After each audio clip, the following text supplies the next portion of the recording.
Hey guys, welcome to today's episode of Community Links, where service meets students. I'm Caitlin Pages. And I'm Alyssa McFadden. On today's episode, we're going to get to know Logan Hope School, a local nonprofit organization helping kids in our area. Later, the president of Circle K, Megan Longshore, will sit down with us to share her experiences with our on-campus service group.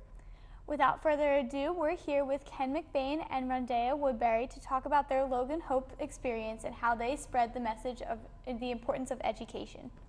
So thank you guys so much for joining us today. We know that it wasn't that far of a trek, but we still appreciate it in the weather. So thanks for joining us. Thank you. Yeah. And one of our only experiences so far, hopefully so far, with Logan Hope and your organization was on a day like today, dreary and kind of cold and rainy. It was the Salle Day of Service. A bunch of students went to Logan Hope for tutoring and other volunteering. Would you like to talk more about that? Maybe some other opportunities that students have come and helped out or whatnot? Yes, so the LaSalle Day of Service, that's when there were these lovely volunteers that came from LaSalle to put on a writing workshop for our students, for our primarily 5th through 8th graders. And they loved it. A lot of them actually held on to those notebooks and they helped them write stories. They helped them with high school essays, college essays, and it was really a wonderful experience. And as far as opportunities now, we would love to continue that with LaSalle and with anyone else that's interested with our after school program, which we're also doing the same thing, preparing them for high school, preparing them for college. That's awesome. Could you just give us, Ken, a background of how Logan Hope came to be and the main principles and mission behind the organization? Okay. Logan Hope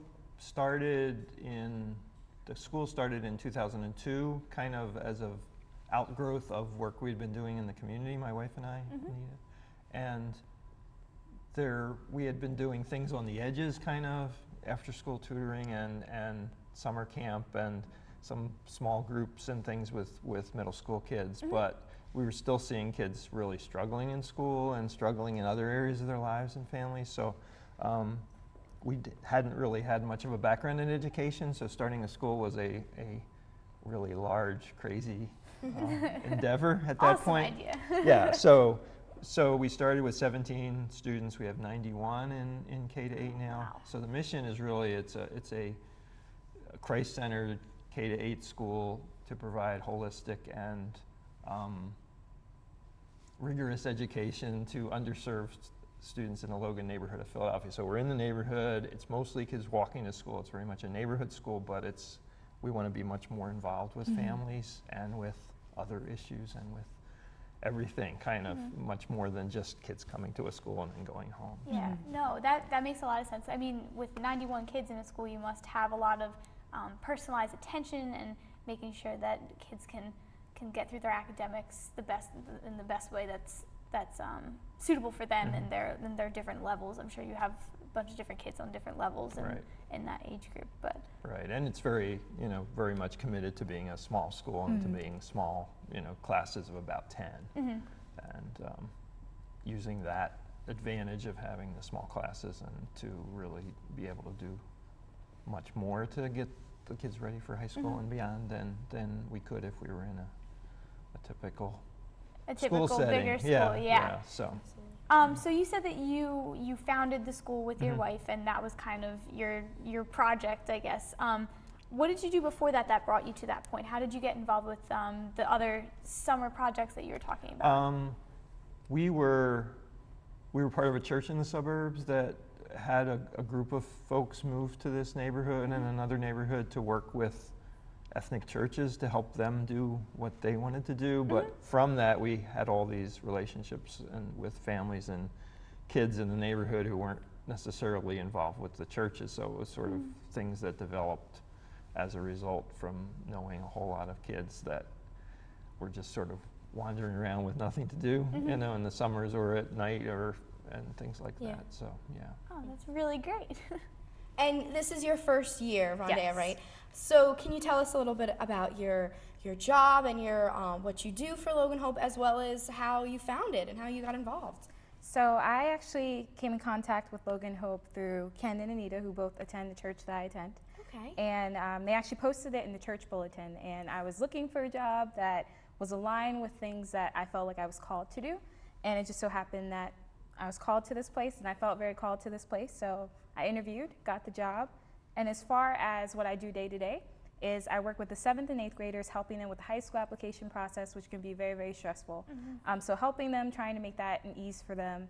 I also help the alumni, connecting them with different programs and helping them as well as community partners. So a lot of programs with LaSalle and other organizations and schools in the community. I'm kind of the point person for that, to help with that. So I'm really, really grateful to be there. So you wear a lot of different hats. Yes. At Logan Hope. Yes. What would you say your favorite part of your job is? I would definitely say interacting with the kids. I definitely love going to work and getting to serve them and work with them and help them and see that even sometimes if they're very overwhelmed or if I'm very overwhelmed, it's just really a joy to be able to be there and work with them and know that I'm helping them. Oh, that's great. How about you? What would you say that your favorite part of your job is as executive director? It's, I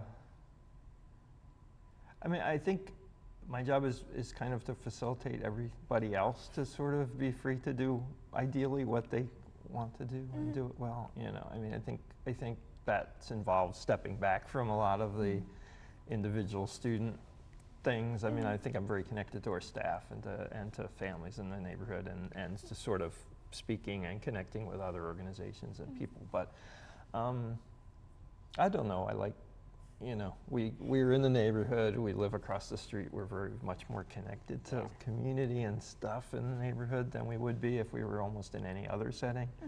But my kids went to school there, and you know, as they were growing up as well. So. Yeah, you've kind of watched it grow into something that. That's. So really, that's really been awesome. Fun. It's challenging. It was a lot easier with 17 students than it is with 91, but you know, and with whatever it grows to in the future. But yeah. Yeah.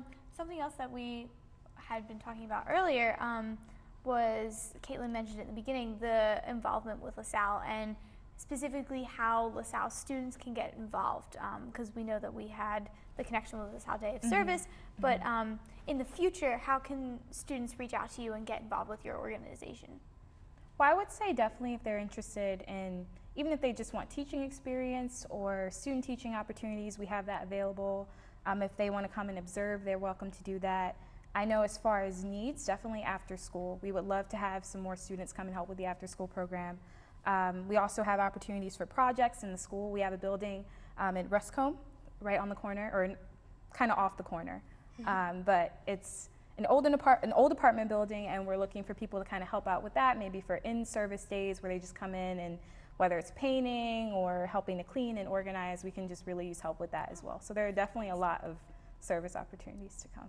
That's fantastic. Oh, And that's awesome. this might be our last question, so we're going to try to make it good.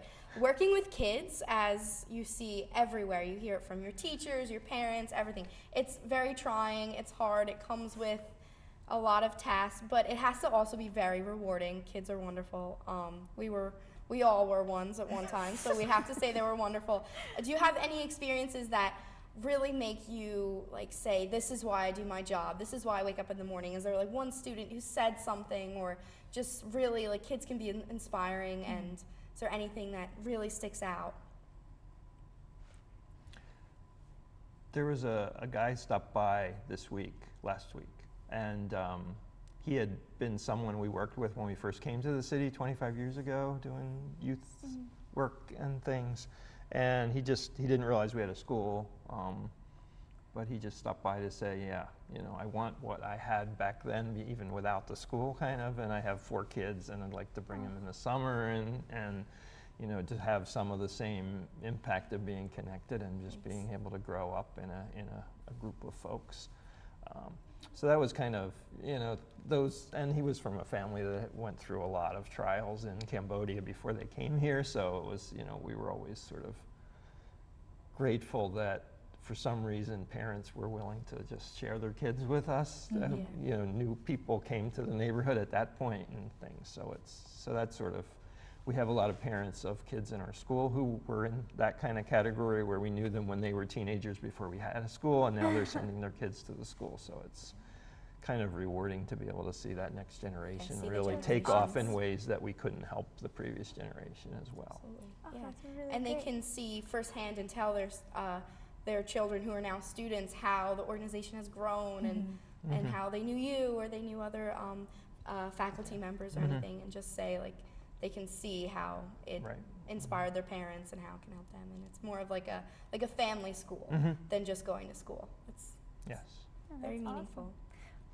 So for our viewers who will be watching this at a later date, do you guys have Facebook page, a website that you guys can like tell us about? That way we can put it on our website and our Twitter. That way we can get the word out there. Like the Sure. names of it, like. So just it's loganhope.org would be the website, and then Facebook is it's just / Logan Hope, Slash yeah, Logan Hope. Facebook / because if you look up Logan Hope, all kinds of things come up, which may or may not be our school because there's Gotcha. anyone, but yeah. No, well, thank you so much. Yes, thank you so much for being here. We have, so every episode we try to think of a spontaneous question to ask our guests when they come here today. So I think I'm just going to go ahead and take the liberty Go to make a ahead, yeah. spontaneous question. What is both of your favorite foods? That's going to be our Wow. spontaneous question for today. That's a tough one. I love Korean food. Actually. Korean food. I do love Korean food. I've never had Korean food. It's That's really very good. interesting. I like, well, one of the blessings of being in the Cambodian community a lot as part of this is I just really like the food, and until recently it's been really hard to get in a restaurant kind of setting. Gotcha. So, but we have families, and then I have 2 Cambodian daughters in my family that are, one of them So that's learning to cook definitely and your stuff. So favorite. yeah, it's All right. just Well, been thanks good. for answering our random question. We appreciate Thank you. it. Yeah. And we hope to continue the relationship between LaSalle and Logan Hope throughout the years and with volunteer service and other Yes. opportunities. Yeah. Thank you so much Thanks. again. Thank you. So join us after this quick break to learn about our on-campus service organization from Megan Longshore.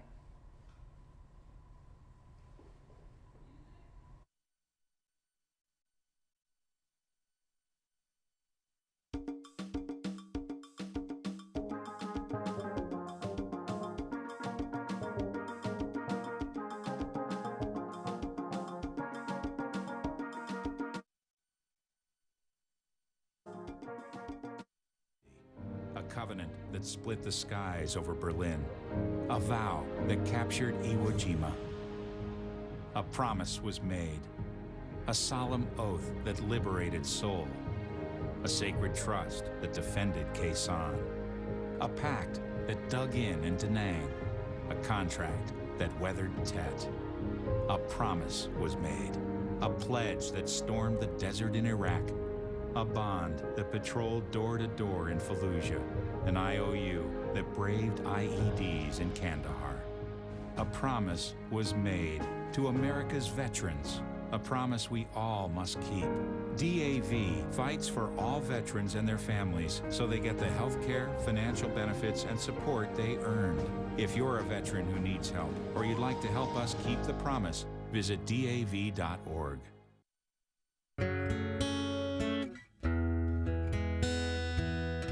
You do, me, Jerry Mathers, from the television show Leave It to Beaver. I've been diagnosed with the disease, diabetic peripheral neuropathy, or DPN. DPN is damage to the nerve tissue of the peripheral nervous system. 60 to 70% of people with diabetes have some form of neuropathy. The most common form affects the hands and feet and can cause pain, burning sensation, and in severe cases, total loss of feeling. People with DPN need to take special care of their feet. More than half of the lower limb amputations occur in people with diabetes. Be proactive, monitor your blood glucose levels, follow medication therapies, and maintain proper foot health with your podiatrist. It worked for me. To learn more about DPN, go to www.neuropathyaction.org.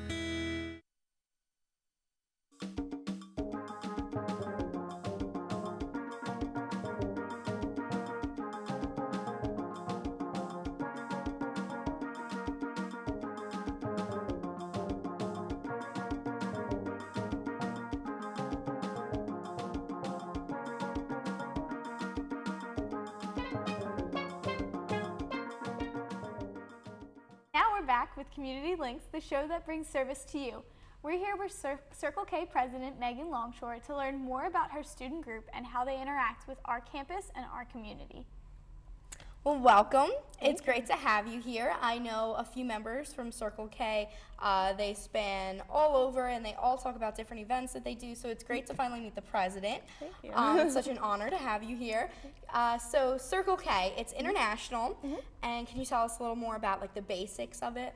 Sure, so I'll kind of go through the basics. Our three main weekly service trips. We go to Maplewood Manor, which is a nursing and rehabilitation home. We go there on Monday nights. We also go to the Pennsylvania SPCA, and we volunteer there and help them out with kind of whatever they need as far as either making cat boxes or kind of just administrative activities that they need done. We go there on Wednesdays and Fridays in the afternoon. And monthly we go to Fill Abundance, which is we package and sort food there for people who are in need, and we do that once a month. And as well as other events we have throughout the semester. We just had our cat supply drive, which we kind of set up outside the Union, and just had volunteers walking by. They built cat boxes and cat treats, and we donated them to the shelter. So that was kind of our big event that we had so far this semester. And how many members about do you have? I'd say we have about 100 members. Wow, that's a lot. How do you find, I don't want to say the time, but the time, the patience, the energy, everything, just to manage such a large group? Yeah, so our volunteers aren't required to have like a certain amount of volunteer hours, so it's kind of spread out as far as who volunteers each week. So kind of finding the time to, I guess, manage everything. It's just, I enjoy doing it, so it's really not like a chore to me. So just, I go to mostly every event weekly, and I lead the events. So just managing the volunteers and having them enjoy their time as well is kind of worthwhile to me. No, that's awesome. So how did you get involved with Circle K and become the president? Because I know whenever we talk to people about service here at LaSalle, everyone has a story and everyone has that kind of moment where they're like, yeah, I want to do this. So what was your moment where you wanted to do that? Sure. So I wasn't too involved in high school with community service, but then I came to LaSalle and they're very involved in the community, and I just thought I wanted to get involved in something where I was making a difference and not kind of just doing something like on the side as like an activity.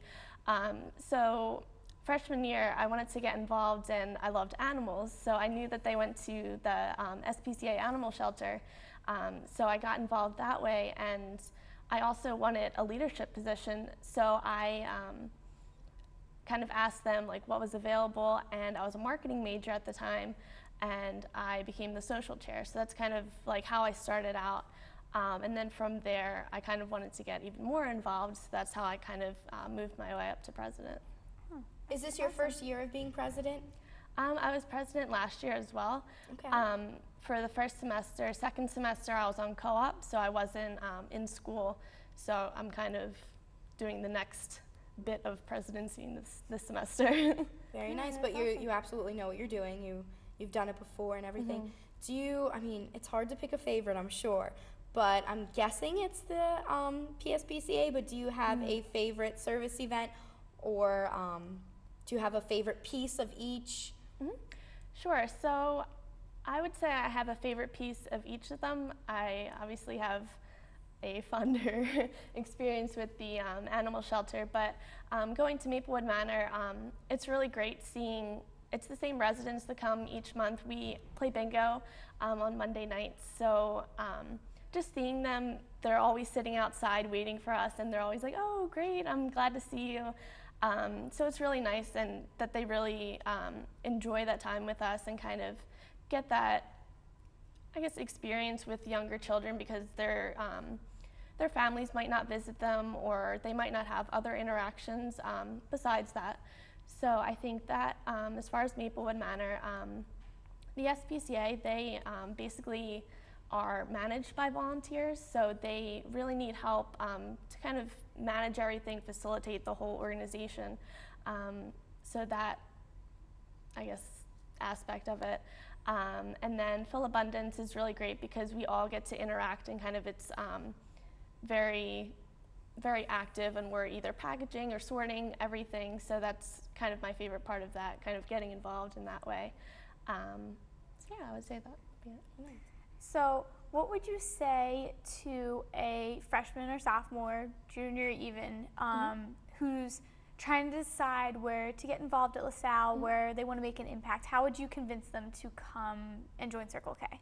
Sure. So I think Circle K is a little different than the other community service organizations on campus, just because we are international, so it's a little different. We have a chapter at each of the local Philly schools, as well as in other states and all over the country. And we also are different because we do offer different types of service. So other clubs may just do one organization that they work with, but we try to see what the needs are in the community and kind of address those needs accordingly. So and it's definitely rewarding giving back to the community.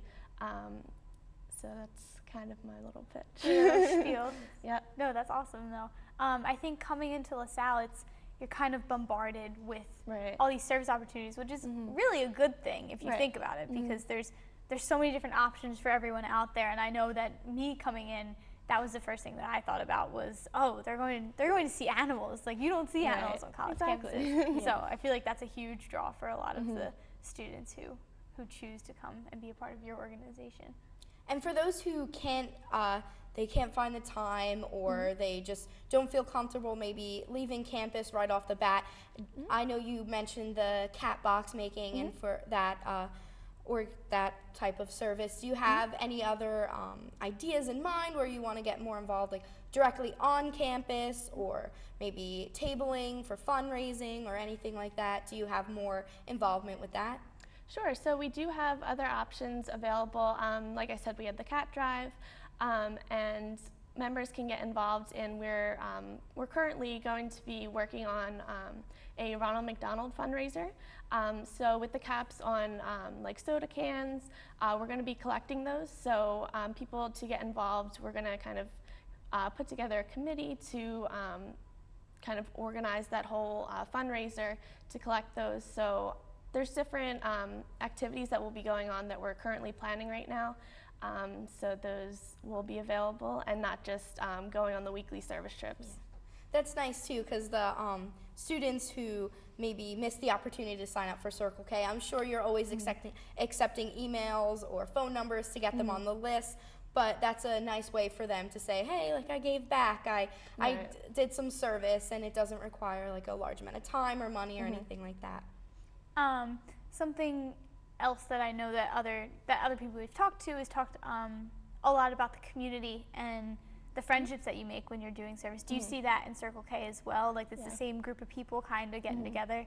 Yeah, definitely. So I was saying we have so many different volunteers that are kind of on our email list that we see a bunch coming in, but it's usually the same group that we have each week for the certain service trips. So we have the same group coming to Maplewood, and then the same groups like going to the SPCA. So it's really great to see the same people, and that's actually how I met my roommate freshman year. We were both involved in Circle K, and now we live together. So it's a really great way to meet people as well. Yeah. I know today, actually, a member of Circle K, we were studying in between classes, and a friend of ours had a freshman who she was talking to, and she was saying how she's afraid to join a service opportunity or anything really through LaSalle because of the time commitment with her major. And this member said that it's more of a stress buster than anything else. Last night she went to Maplewood Manor, and she said, like, in between homework, like, you need that hour, 2 hours just to like play bingo, give out prizes, make someone's day, play with puppies, something that's more of a stress buster. So it's almost like, she said it feels like it's not even service because it's just relieving whatever problems of the day she had, which is really nice, and I think that's unique.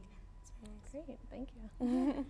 And so, One of the popular questions we love to ask is if your organization had a theme song, what would it be? So imagine you come to the communication department and you request a video, and you're like, I have all these pictures and all this video, I need you to put it all together for me, and I want this song to be the theme song. What would it be?